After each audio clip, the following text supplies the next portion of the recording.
विबिन्नपुर नाम के एक गांव में दिल्ली नाम का एक बैल रहता है। दिल्ली के पिता की मौत हो गई थी, इसलिए उसकी माँ ने कुंदन नाम के बैल से शादी की थी दिल्ली के अच्छे भविष्य के लिए। लेकिन बात वैसे नहीं थी जैसा उन्होंने सोची थी। ये क्या कर रहा है दिल्ली? स्कूल जाने की तैयारी कर रहा है। और क्या, तुम ऐसे क्यों पूछ रहे हो, ये बात जानते हुए भी? स्कूल किसी और दिन चले जाएगा। आज उसे मेरे साथ जिस्म में काम पर आने दो। काम बहुत ज्यादा है।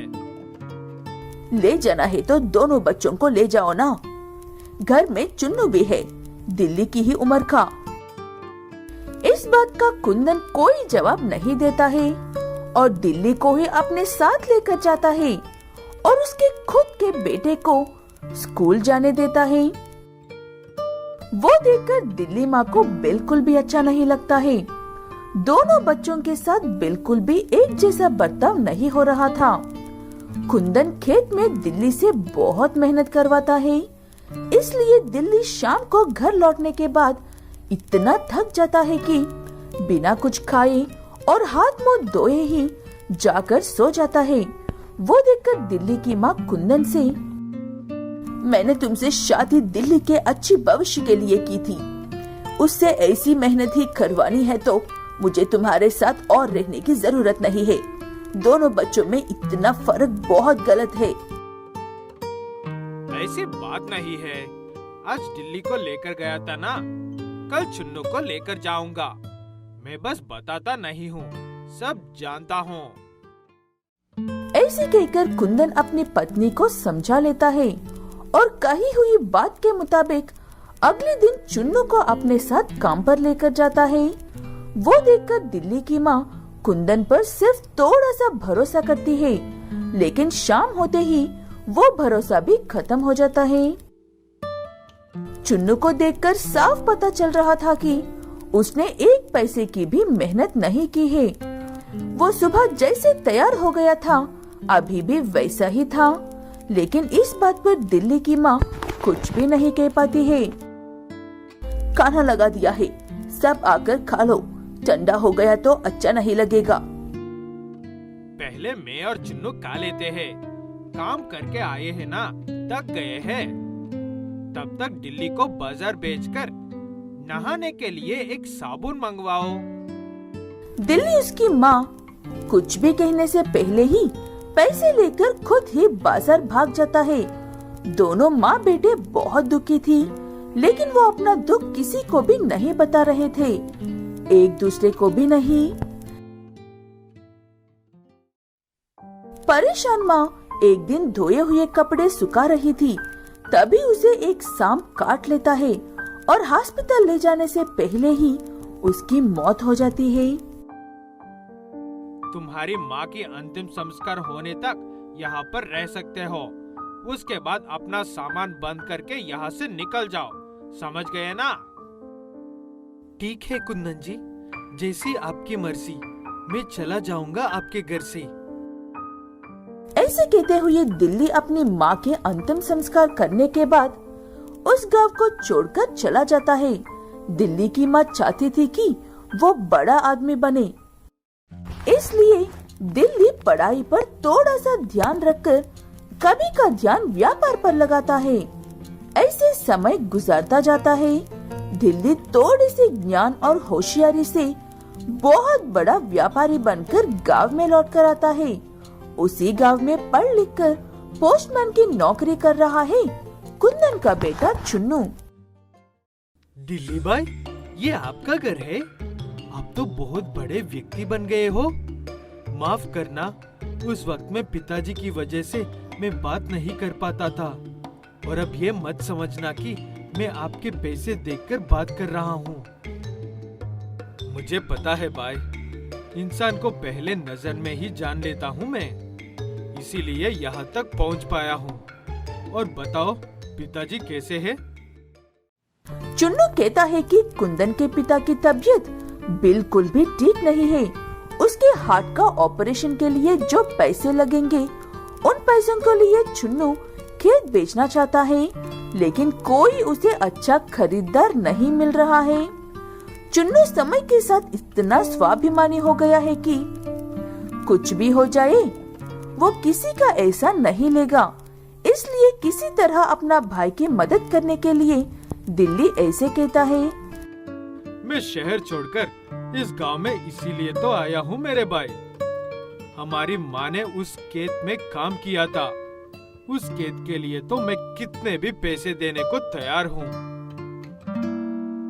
ऐसे दिल्ली अपने भाई की मदद करता है और चुन्नू ये बात जानते हुए भी उसकी मदद ना लिए बिना नहीं रह पाता है।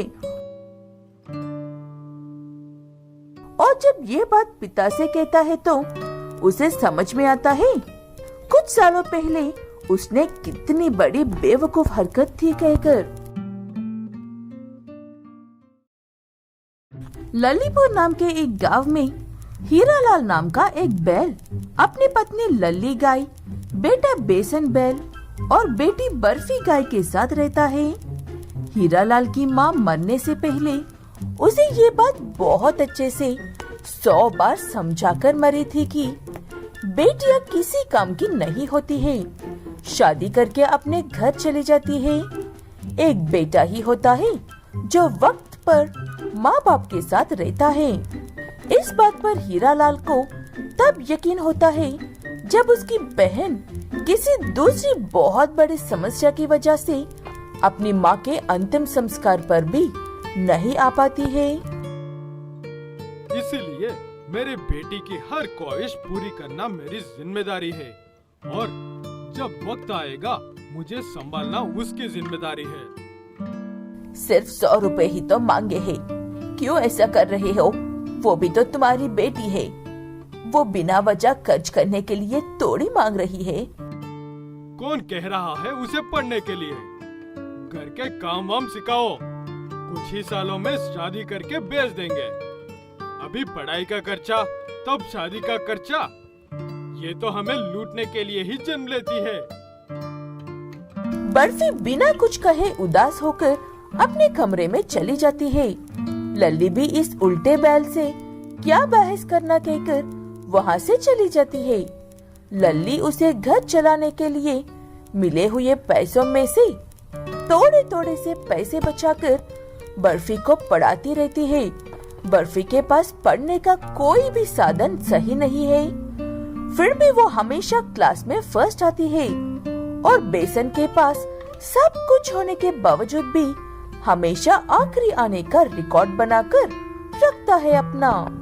कभी तो अच्छे नंबर लेकर आया कर नालायक, 5 क्लास में आ गया है और तुझे अभी तक ABCD भी नहीं आते हैं। ये सब तेरे पिता के नखरों की वजह से हो रहा है।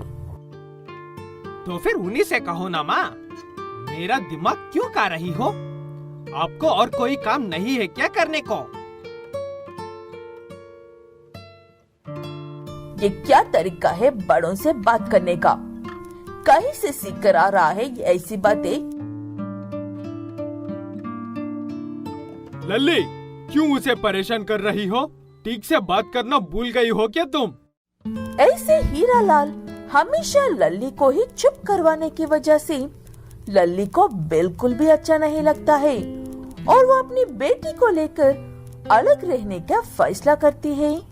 इस बात पर भी हीरालाल उन्हें कुछ कहकर मनाने की बजाय ऐसे हंसकर जाने को कहता है। मैंने कब से एक ही बात कहता आया हूँ, ये बेटियां सिर्फ खर्चा करवाती है, बाकी किसी की काम की नहीं है। तुम मेरा खर्चा कम कर रही हो तो मैं तुम्हें क्यों रोकूंगा? मेरा बेटा पढ़े या ना पढ़े, बड़ा होकर मेरा व्यापार संभाल लेगा बस। ठीक है कहकर लल्ली अपनी बेटी बर्फी को लेकर वहाँ से चली जाती है और बिना हीरालाल की मदद के खुद ही काम करके अपनी बेटी को अच्छे से पढ़ाती है। बर्फी भी सब कुछ मिलने पर खुश होकर बहुत अच्छे से पढ़ाई करती है। माँ, मैं हमेशा की तरह इस बार भी फर्स्ट आई हूँ। हाँ पापा, पूछने की जरूरत नहीं है, मैं फेल ही हुआ हूँ। मुझे पढ़ाई में इंटरेस्ट नहीं है। मुझे साइकिल का टायर उछालना है, बड़ी बड़ी बाइक्स चलानी है। ऐसे समय गुजारता जाता है। बेसन बहुत बड़ी पढ़ाइयाँ पढ़कर भी आज एक अनपढ़ ही है।